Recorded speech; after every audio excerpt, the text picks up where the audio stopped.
Raditu billahi rabba wa bil islami dina wa bi Muhammadin nabiyya wa rasula. Rabbi zidni ilma warzuqni fahma.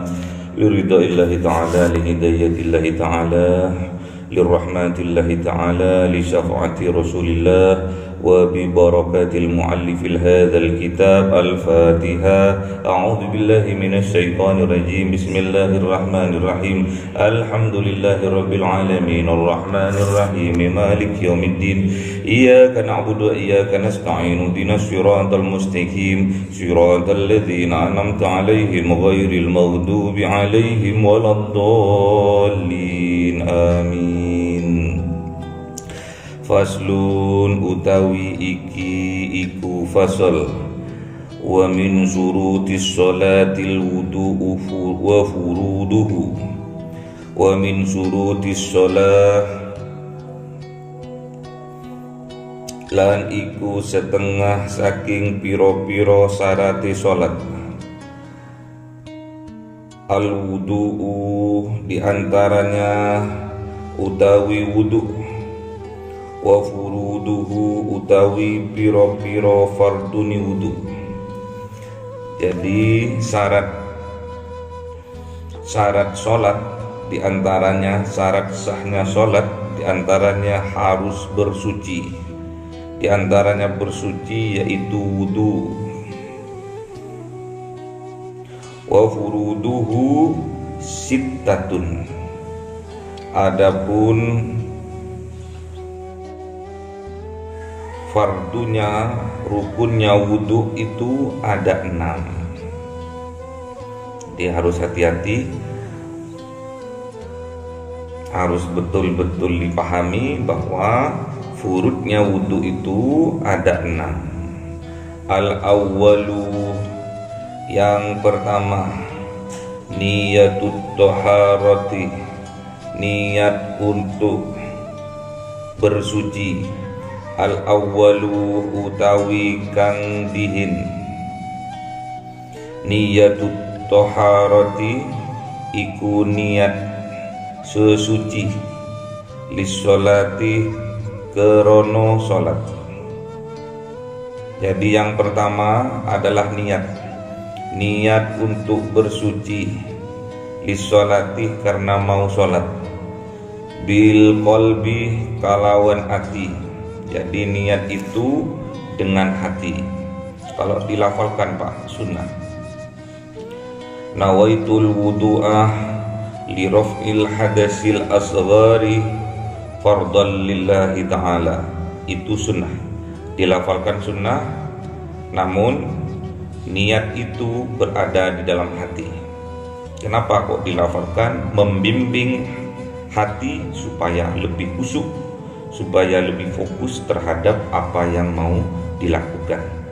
Kalau yang mau dilakukan di sini adalah wudu, biar wudunya khusyuk.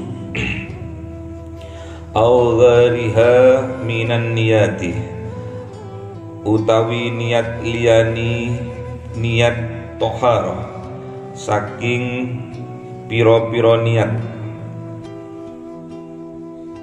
Al mujziati kang nyukupi. Jadi niat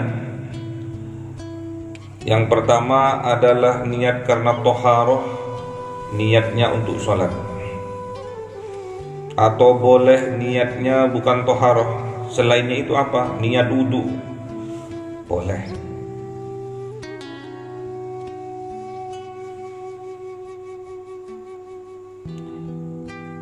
Indah ghaslil wajhi, nalikani masuhi rai, tatkala membasuh muka. Jadi niatnya itu, niat ambil wuduknya itu bersamaan dengan membasuh muka. Tadi tatkala dilafalkan sebelum membasuh muka, nawaitul wudu'ah li raf'il hadasil asghari fardhan lillahi ta'ala. Tatkala membasuh muka bersamaan dengan niat. Jadi niatnya di dalam hati, dohirnya membasuh muka. Atsani utawi kepindu ghuslul wajhi iku masuhi rai.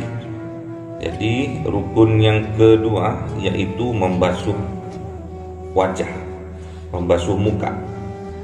Jami'ihi sekapihani rai, seluruh permukaan muka. Min manabitis sa'ri ra'sihi ila dzaqani, saking piro-piro nggon cukuli rambut sirai wong. Jadi kalau lagi dari apa ini, ke atas ke bawah ini horizontal, vertikal. Hah? Vertikal. Kalau dari atas ke bawah itu mulai dari tumbuhnya rambut di kepala ila dzaqani, tumeko maring janggut. Ini janggut. Jadi kalau dari atas, dari tumbuhnya rambut orang normal, lain kalau udah botak ya. Kalau udah botak mundur. Yang normal, normal itu kira-kira sepertiga tumbuhnya rambut sampai jenggot.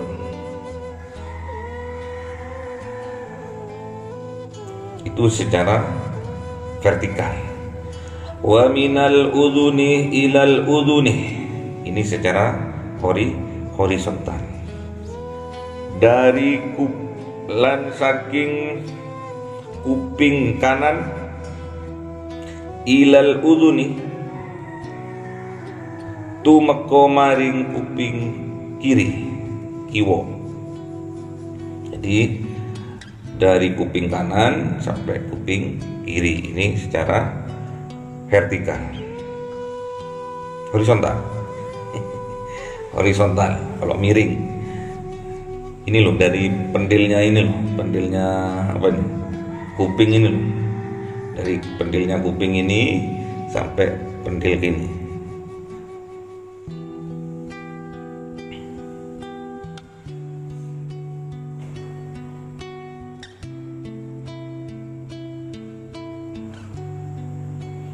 Sa'ron wa basaron illa batinah lihyatir rajuli, rambuti lan kuliti. Jadi rambut sama kulit, rambut halus maksudnya, rambut halus yang ada di wajah sampai nyentuh kulit. Illa batina lihyatir rajuli, angin jeroni jenggote wong lanang. Jadi kalau jenggotnya tebel cukup luarnya saja, tapi kalau tipis kayak punya saya ini semua harus basah. Wa aridaihi lan kudik. Kudik ini jambang, apa ini namanya, brewok. Karoni wong lanang, jadi dua-duanya. Karoni lanang utawa wadon. Ada juga cewek itu yang ada jambangnya. Ini harus basah ya, karena ini di depannya kuping harus basah. Kalau ambil wudhu itu harus basah sampai kulit. Idza kasufat, takkalani ketel. Apa ketel? Ketel itu lebat. Opo jenggote. Jadi kalau jenggotnya lebat itu hanya di sela-sela saja. Masa wong lanang wong wadon ono jenggote? Ada, Pak. Kalau ketel, kalau lebat disunahkan di sela-sela. Kalau pas ambil wudhu di sela-sela. Kalau tipis dibasahin aja. Kalau kayak punya Pak Hori ini tipis, jenggotnya cuma 7 helai itu basah semua. Tapi kalau tebel kayak punya orang Arab itu sampai berapa kilo itu cuma disunahkan untuk di sela-sela. As-salisu utawi kaping telu nih, ghaslul yadaini iku masuhi tangan lur ma'al mirfaqaini sertani sikuti karut. Jadi yang ketiga rukun wudhu, fardunya wudhu yang ketiga adalah membasuh tangan sampai sikut. Tahu sikut ya? Ini sikut. Wa ma alaihi marrabi'u wa ma alaihima kang tetep ingatasi tangan karo. Jadi kalau bisa, kalau membasuh tangan sampai siku itu harus lebihkan 1 hasta biar nggak mamang sampai. Memang sikut itu sampai sikut ini toh, tapi biar sampai nggak mamang dilebihkan 1 hasta. Karu-karu dua-duanya.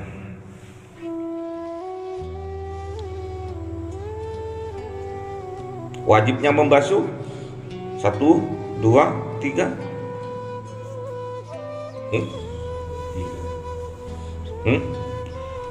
Wajibnya membasuh berapa kali? 1, 2, 3 sunnah. Jadi 1 kali. Basuh muka 1 kali. Wajibnya itu satu kali, tapi diratakan. Terus harus berbarengan ya. Kalau niat pas basuhnya itu harus berbarengan. Kalau sampean basuh muka dulu terus niat, nggak sah. Harus bareng. Niat saya langsung, niat saya di dalam hati ya. Niat saya ambil wudhu karena ingin menghilangkan hadas kecil, fardu karena Allah. Harus bareng. Nanti kalau sampean niatnya basuh muka udah nyampe separuh, nyampe hidung ya, dari dahi terus sampai hidung baru niat, nanti disempurnakan lagi ke atas biar sah tatkala membasuh muka. Hati-hati kalau nggak punya ilmunya, nggak sah wudhunya. Jadi wudhu itu ada ilmunya, nggak sembarangan wudhu.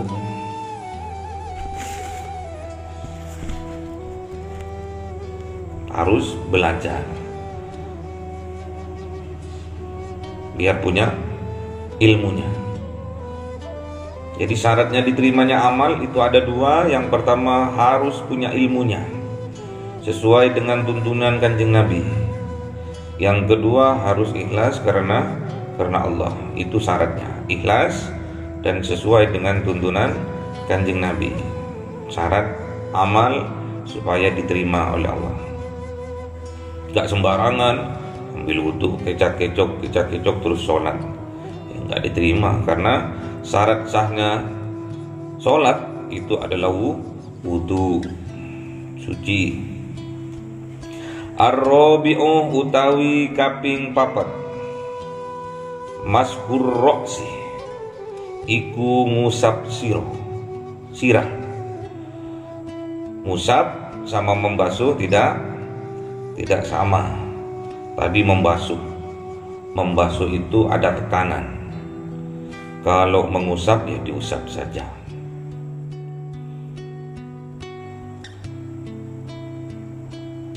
Au ba'dihi utawi setengahi sirah. Au utawi setengahi sirah. walau sa'ratan lan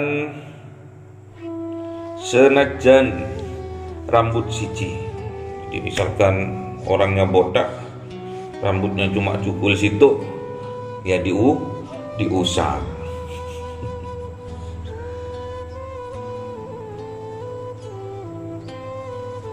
Fi haddihi, ing dalem apa itu?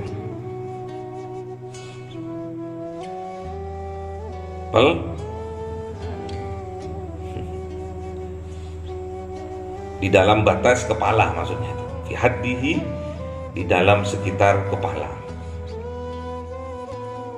Jadi kalau rambutnya sampean panjang, misalkan cewek rambutnya panjang sampai bokong,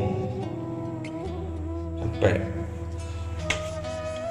bau, terus yang diusap rambutnya yang di bawah itu yang enggak sah, yang sekitar ke kepala, mulai dari belakang kuping sekitar sini. Jadi misalkan seorang perempuan berwudu, biar nggak usah buka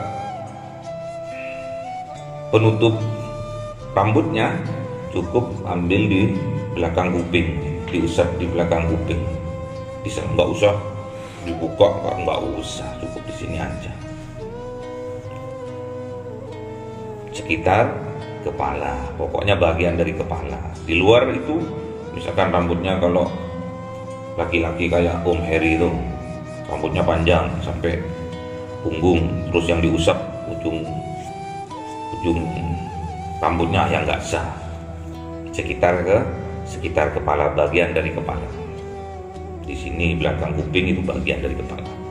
Kalau di depan kuping bagian dari wajah. Paham ya? Jadi kalau sampai mengambil wudhu di tempat umum,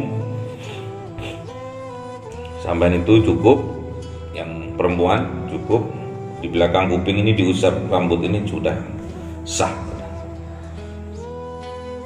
Al-khamisu utawi kaping limone ghaslur rijlaini, membasuh iku masuhi saking sikil karo. Membasuh lagi, tadi mengusap kepala, mengusap rambut yang tumbuh di kepala walaupun hanya satu. Kalau yang kelima ghaslur rijlaini, membasuh lagi, jadi harus ada tekanan. Ma'al ka'baini, serta wangluni karu, atau apa ini, mata kaki. Jadi membasuh kaki sampai mata kaki. Tahu mata kaki ya, yang mentol ini loh.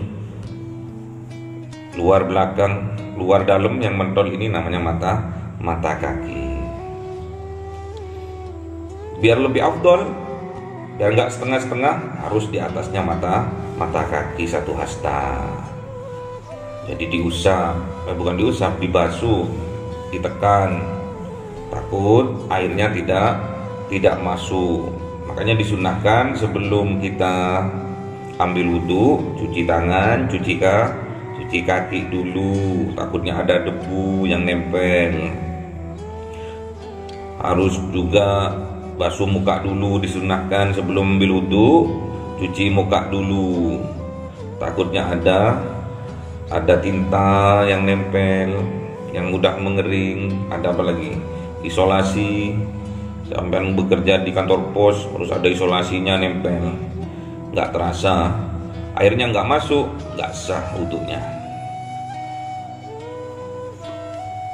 Terus apa lagi, kerja di mana lagi, di warung ada isolasinya, atau ada apa itu, bumbu masakan yang mengering, biar biar hilang dulu. Makanya disunahkan untuk mencuci muka dulu. Mencuci tangan, takutnya di tangan ada bumbu-bumbu yang mengering, ada bolpen, ada isolasi yang menghalangi masuknya air, datangnya air, itu harus dihilangkan terlebih dahulu.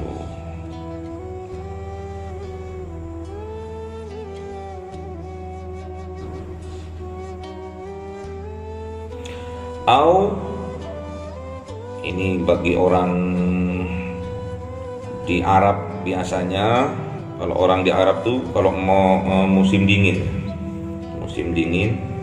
atau di mana lagi, di Jepang atau di mana lagi yang musim dingin? Hah? China. Hari ini udah nyampe sana dulu. Bukan rekreasi, TKI. Mas'ul hofi utawi ngusap muzah itu adalah sepatu tipis, kaos kaki lah, tapi sepatu tipis tapi, atau sepatu lah boleh. Idza kamulat surutuhu, tatkalani sampurno opo piro-piro sarati ngusap muzah. Maksudnya sebelum dia batal wudhunya, dia ambil wudhu dulu atau sesuci dulu, habis itu dia masang muzah, itu masang sepatu lah, masang sepatu. Karena musim dingin misalkan, atau ada sesuatu hal yang sepatu itu tidak bisa dibuka, misalkan membahayakan, cukup ambil wudhunya itu cuma diusapkan aja ke atas sepatunya itu. Kalau di Mekah, di Arab itu kalau musim dingin, kadang hampir beku ya sana itu. Dingin pol. Gak usah di situ. Di mana ini? Bromo. Di mana lagi? Di Bromo itu desa apa namanya? Ranupani. Desa Ranupani. Saya pertama kali ke sana dulu, waduh kayak ini. Kayak es. Kalau memang memungkinkan untuk buka sepatu, buka. Tapi kalau membuat mudarat, diusap saja. Jadi sholat dengan sepatu. Misalkan di luar, di gunung, pendaki gunung, apa namanya itu? Yang suka mendaki itu apa namanya? Hah? Apa namanya? Hikers? Bukan, manjat gunung itu apa namanya? Pendaki. Tapi kalau di gunung kayaknya udah terbiasa. Dibuka ya Mas, dibuka sepatunya. Tayamum ya biasanya ya. As-sadisu utawi kaping 6, at-tartibu hakadha, iku urut-urut koyok mengkono sak banjuri. Jadi yang keenam harus tartib sesuai dengan Al-Quran di surat apa itu, ada Al-Baqarah. Jadi harus yang pertama niat bersamaan dengan membasuh muka, yang kedua membasuh muka, yang ketiga membasuh tangan dua, yang keempat mengusap rambut atau sebagian dari kepala, yang kelima membasuh kaki, yang keenam tartib. Tuh, kok membasuh kuping nggak ada Pak? Sunnah. Membasuh kuping itu sunnah. Kalau dianggap wajib Pak, nggak apa-apa. sah. Hal yang sunnah dianggap wajib, sah. Namun kalau kebalikannya, yang wajib, yang fardu dianggap sunnah, batal, nggak sah. Hanya keyakinan saja membatalkan sudah. Oh, nggak usah basuh tangan itu sunnah, batal wudunya. Makanya harus belajar lebih sempurna, wudunya tambah sempurna. Kalau wudunya sempurna, nanti sholatnya sempurna. Baru itu 99% yakin bahwa itu diterima. Jadi harus tertib ya, ambil wudu harus tertib, gak boleh loncat-loncat, dan harus sempurna. Maksudnya Pak, jadi kalau tatkala membasuh muka, niatnya udah di dalam hati. Tatkala membasuh muka, rukun fardunya wudu yang kedua harus sempurna. Tadi sudah dikasih batas-batasannya, batas atas sampai bawah itu tumbuhnya rambut sampai jenggot yang bawah. Terus dari kuping kanan sampai kuping kiri itu yang menyamping. Jadi harus kena semua airnya, harus kena semua. Terus tangan membasuh tangan. Yang ketiga adalah membasuh kedua tangan sampai siku, sampai siku. Kalau orang biasanya di masjid-masjid, kadang sikunya ini nggak kena ya. Karena kalau ngambil wudu pakai cara gini, jatuhnya air itu sampai sini. Jadi kadang di sini nggak kena, kadang di sini juga nggak kena, ini kering. Itu nggak sah wudunya. Harus sempurna, harus ditekannya biar masuk, biar nyeresep airnya. Terus yang keempat, mengusap rambut di kepala, walaupun hanya satu helai. Rambutnya harus di sekitar kepala. Kalau rambutnya panjang, sudah nyampe dada, sudah nyampe punggung, terus ngusapnya di punggung, tidak sah, harus di sekitar kepala. Terus yang kelima, membasuh kedua kaki sampai batasnya mata kaki. Kadang tumitnya orang-orang kalau pas lagi wudhu di tempat umum itu kan kakinya diginiin. Kadang di sini itu di belakang itu enggak kena. Harus diusap, harus ditekan, maksudnya harus dibasuh. Bukan cuma dialirin air aja, harus digosoknya. Sampai antara jari ini harus ditekan. Dan yang keenam adalah tartib. Tartib itu yang dahulu didahulukan, yang terakhir diakhirkan ya. Jadi kalau loncat-loncat habis basuh muka, basuh kaki, tangan itu tidak sah, batal udah ya.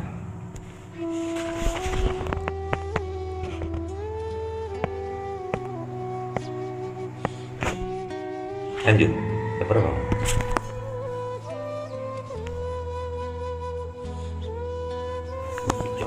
Lanjut. Faslun, Mas.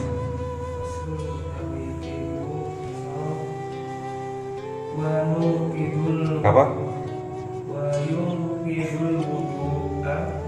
Dan merusakan maharaja apa barang kang metu apa ma minas sabilan laini saking dagangan wairul maniyi hale sakliyane mani warasu kubulin lan jem kubul kubulin adamiyi Jemuk itu. bukan jempuk, jemuk. Ono putu Adam. Ono anak Putu Adam. anak putu Adam. Mimma al-qati utawi jemu kaulo Golongane Duburihi bibatni kaki dubur ono anak Adam kelawan wetenge epak epek bila hailin ora kelawan aling-aling. Oke, udah. Bismillahirrahmanirrahim. Faslun, bab baru. Wa yungkidul wudu'ah. Ini yang merusak wudu atau yang membatalkan wudu. Apa diantaranya? Ma kharaja minas sabilaini. Ada barang yang keluar dari jalan dua, dubur dan kubul. Dubur dan faraj, lubang dua itu loh, yang bawah itu loh, depan dan belakang itu namanya sabilaini, jalan. Apa itu? Kentut. Apalagi? Pup. Bahasa kerennya itu pup. Masa ngising, gak keren. Pup, waduh, ngikut-ngikuti tren sekarang. Pokoknya apa-apa yang keluar dari itu, pipis, pup, itu kentut, menyebabkan batalnya wudu atau rusaknya wudu ghairul mani, kecuali keluarnya mani. Kalau keluarnya mani harus mandi, bukan diwudui.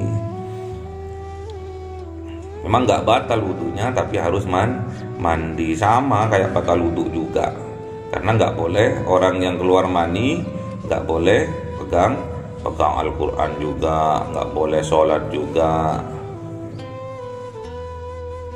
Wa massu kubulil adami, atau menyentuh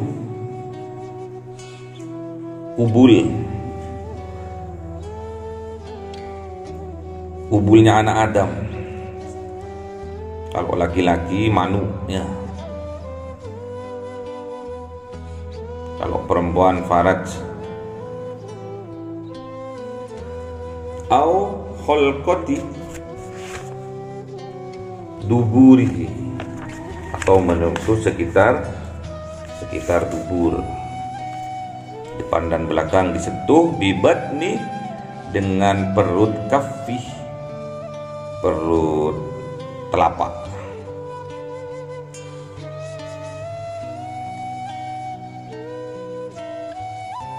Bila hailin, tanpa adanya penghalang. Jadi dengan telapak tangan ini, atau dengan telapaknya, atau apa ini namanya nih, perutnya jari-jari. Perutnya jari-jari ini, yang dalam ini loh, yang nggak ada bulunya ini, sama telapak, nyentuhnya pakai itu, ya cebok. Kalau nggak cebok, nyeboi anak Apa sih batasannya? Kalau sampean gabungkan kedua tangan, yang tidak kelihatan ini, itu yang dinamakan telapak. Kalau sampingnya ini, harus ini enggak apa-apa. Jadi kalau sampean ngantarkan anaknya besok, anaknya laki-laki, tatkala pipis, biar nggak kecipratan, dipegang gini, dijepit pakai dua jari, nggak batal. Bila hailin, tanpa adanya penghalang, kecuali ada penghalang nggak masalah. Walaupun tipis, tisu nggak masalah. Terus mas,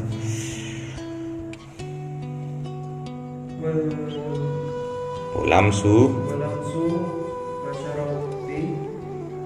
lan jemok kulite al ajnabiyati ma'al kibarin wong wadon liya sertane podo gegene wazawalul akli lan ilangi akal lanu qaidin ora batal turune wong kang lungguh mumakkinin kang netepaken makladatahu ing pelungguhane qaid. Walamsu lan nyentuh basaratil ajnabiyati, menyentuh kulit wong lanang, nyentuh kulit wong wadon. Wong wadon liya maksudnya yang bukan mahram. Ma'ah sertani kibarin, sudah sama-sama dewasa. Jadi kalau bukan mahramnya bersentuhan bisa membatalkan, merusak wudu. Wazawalul akli, dan hilangnya akal, gila juga membatalkan wudu. Kalau sampai hilang akal, gendeng, gila, itu batal wudunya. La naumu qa'idin, lain lagi kalau orang tidur ya, tidurnya sambil duduk. Misalkan kebanyakan orang iktikaf duduk tapi tidur. Mumakkinin mak'adatahu, tapi duduknya itu tidak berubah. Lainnya kalau tersungkur ke depan, antuk terus tersungkur jungkel ke depan, itu batal. Harus jejek, tidurnya harus jejek. Dikhawatirkan kalau pas nggak jejek itu dikhawatirkan dia keluar kentut. Disumpel pak, ya sumpelan ya.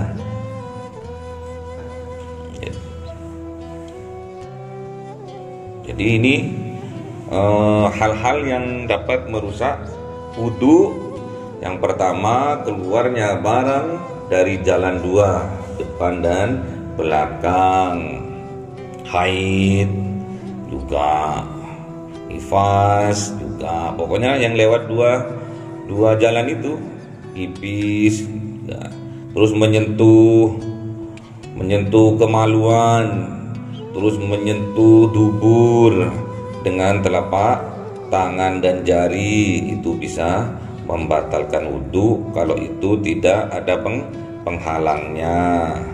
Terus bersentuhan antara laki-laki dan perempuan yang sudah dewasa, itu juga membatalkan wudu atau merusak wudu. Dan hilang akal, gila, semaput, itu juga membatalkan wudu.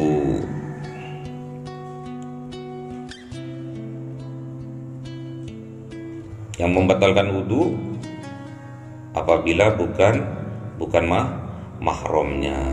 Mahram itu dibagi berapa? Dibagi tiga. Mahram karena binasabin, mahram karena nasab, anak, bapak,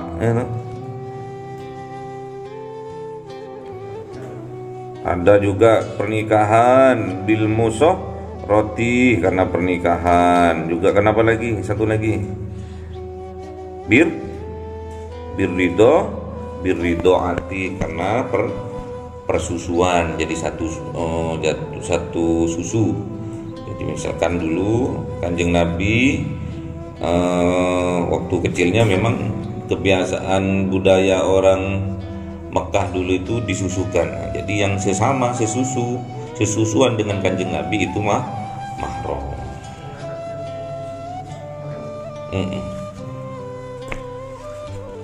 Gak boleh nikah. Ya.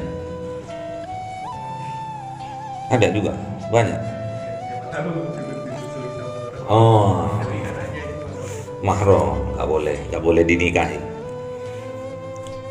Ada pernikahan mertua itu mahram.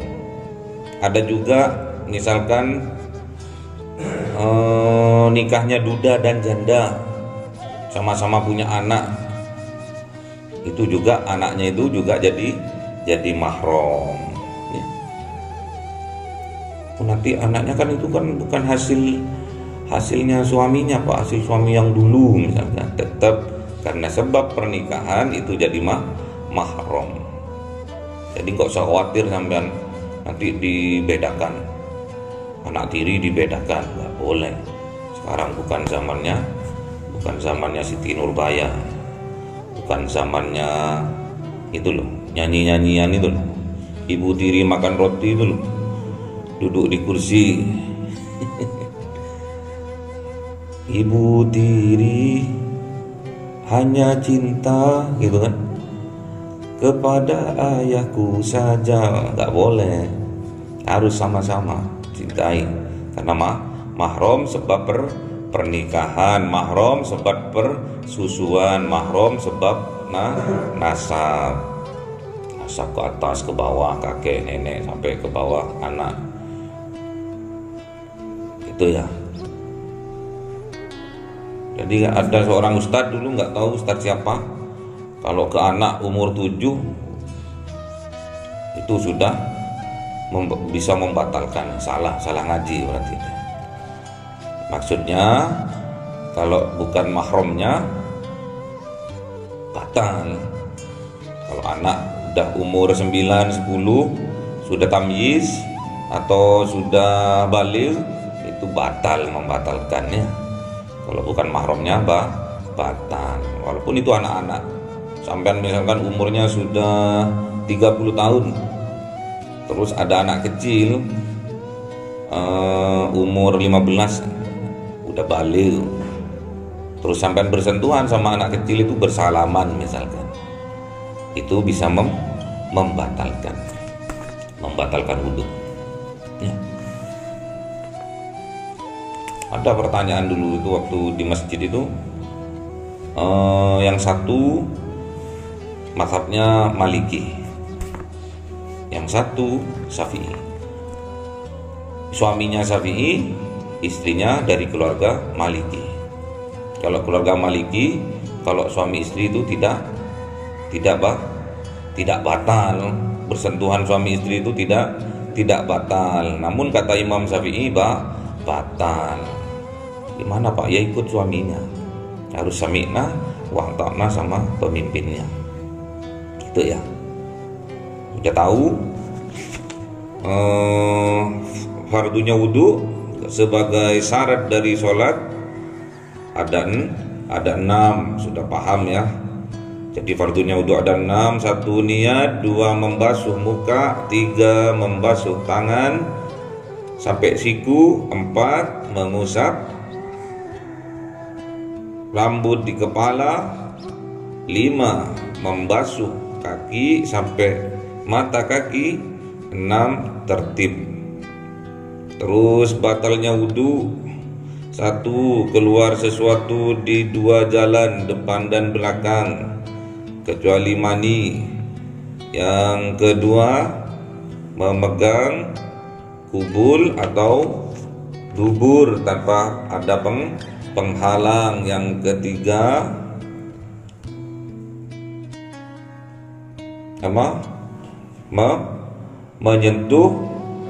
menyentuh yang bukan mahramnya kulitnya ya. Kalau ada penghalangnya nggak masalah.